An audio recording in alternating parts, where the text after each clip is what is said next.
Welcome to the Jaipur dialogues clips. आपने जिस तरह से हमारी मेन चैनल को सपोर्ट किया है, मैं यही आशा करता हूं कि उसी तरह से आप इस जयपुर डायलॉग्स क्लिप्स चैनल को भी सपोर्ट करेंगे तो सबसे पहले आपसे अनुरोध है कि इसको सब्सक्राइब कर लें। सब्सक्राइब करने के साथ साथ बेल आइकॉन ज़रूर दबा लें। लाइक करें चैनल को। लाइक करने से ही चैनल आगे बढ़ती है, वीडियो आगे जाता है। और इसको अपने दोस्तों के साथ, अपने परिजनों के साथ, सबके साथ शेयर करें। और बिल्कुल ना भूलें कि आपकी सहायता से ही ये क्लिप्स की चैनल आगे बढ़ेगी। Enjoy the clip. Ravish Kumar ji की बात आपने की थी। रवीश कुमार जी ने दूसरा फार्मूला अपनाया है, क्योंकि वो महान पत्रकार हैं और 1 करोड़ उनके सब्सक्राइबर हैं जो उन्हें सुनते हैं। तो उन्होंने एक नई चीज़ निकाली है, रैली रिपोर्ट। आपने शायद देखा भी हो। अगर नहीं, मैं उनको देखता नहीं हूँ। नहीं तो मैं बताता हूँ आपको, क्योंकि मैं देखता रहता हूँ कि अक्सर उनका क्या कंटेंट है। मैं वीडियो नहीं देखता उनके, लेकिन ये जरूर देखता हूँ कि आज उन्होंने किस विषय पे बनाया। मैं तलाश तो ये कर रहा था कि स्वाति मालीवाल पे कुछ बनाया हो उन्होंने, वो नहीं बनाया उन्होंने। तो मुझे मिला रैली रिपोर्ट। तो एक रैली रिपोर्ट दी, अखिलेश की रैली रिपोर्ट। उसमें यह है कि आज अखिलेश यादव ने क्या बोला, उनकी पूरी की पूरी वीडियो डाल दी। और कुछ और उद्धव ठाकरे की दी, जो विपक्षी नेता हैं उनकी रैली रिपोर्ट। उनका लॉजिक ये है कि जो मेन स्ट्रीम मीडिया है विपक्ष के कैंपेन को कवर नहीं कर रहा है, और उसका कवर करने की जिम्मेदारी हमारी है, तो इसलिए वो उन्हें कवर कर रहे हैं। अखिलेश यादव की एक रैली की रिपोर्ट थी। एक इस बीच उन्होंने एक योगी की भी रैली रिपोर्ट कर दी। उसमें थोड़ा सा निगेटिव चीज़ें दिखा दी योगी के बारे में। और उन्होंने तब की जब अरविंद केजरीवाल ने वो बयान दे दिया कि साहब योगी जी को अगले साल हटा दिया जाएगा चीफ मिनिस्टर पद से। तब उन्होंने योगी की एक रैली रिपोर्ट बना दी। तो अपने तरफ से ये पूरे प्रयास कर रहे हैं कि किसी तरीके से इंडी अलायंस का माहौल बने और लोगों के बीच में ये एक संदेश जाए कि लोग इस बार बीजेपी के खिलाफ वोटिंग कर रहे हैं। तो कोशिश कर रहे हैं, देखते हैं उनकी। वो आपने कहा जैसे भाऊ कहते हैं कि 3 तारीख तक तो मोदी आ ही रहा है, 4 को देखते हैं कि क्या होगा।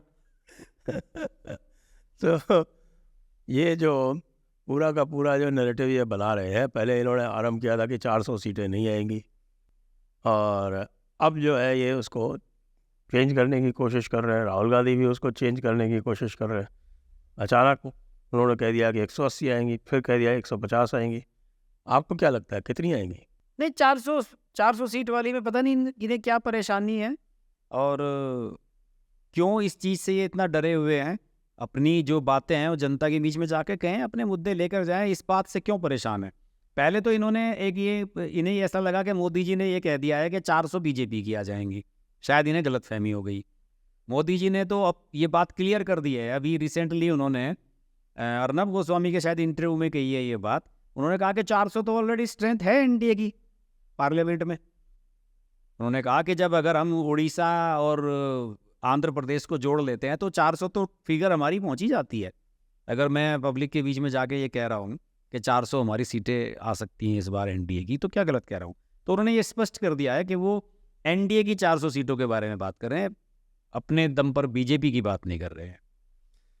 अच्छा, प्रधानमंत्री तो इंटरव्यू पे इंटरव्यू दे रहे हैं। वो डेली 2-3 इंटरव्यू दे रहे हैं।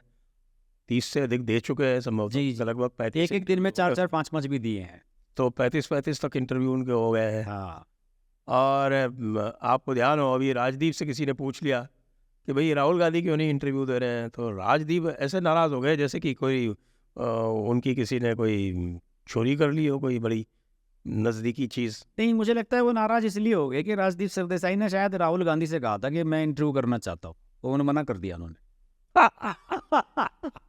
अच्छा, आज तक ने ये जितने सब गोदी मीडिया है ये तो सब मोदी जी का इंटरव्यू ले रहे हैं। मैं लेता हूँ राहुल गांधी का। अब राहुल गांधी तो इंटरव्यू देना ही नहीं चाहते। हकीकत बात तो ये है। मैं ये कह रहा हूँ कि आज तक का भी इंटरव्यू हुआ और कई बार हो गया, उसमें श्वेता भी आ गई, अंजना वो भी आ गई, राहुल कुमार भी आ गया, सुधीर चौधरी भी आ गए। राजदीप की एंट्री बैन है मोदी के यहाँ। हाँ, वरना जो है कायदे से मेरा मानना है कि और कल कटाक्ष भी कर दिया। एक वैसे तो आज तक मेरा विरोध करता है, ये कल कहा। अच्छा, आज तक के इंटरव्यू में वो मैंने इंटरव्यू देखा। हाँ, तो वो जो है वो पूरी तरह से राजदीप के ऊपर कटाक्ष था। नहीं, राजदीप को मोदी जी अच्छी तरह से पहचानते हैं। उनका वो वीडियो अक्सर चलता है सोशल मीडिया पर, जिसमें वो हेलीकॉप्टर में मोदी जी का इंटरव्यू ले रहे हैं बैठ के प्लेन में, और वो 2014 के टाइम का है शायद वो, जिसमें मोदी जी कहते हैं कि आपको जो है राज्यसभा ऑफर की गई थी। राजदीप पे कटाक्ष किया था ना मोदी जी। मिल गई, उसको नहीं मिली तो बीवी को मिली। हाँ हाँ।